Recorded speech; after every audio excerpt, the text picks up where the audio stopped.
few inches later. A few moments later.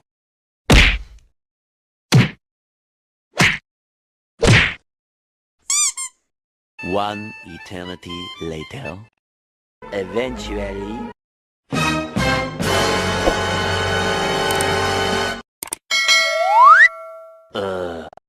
Meanwhile.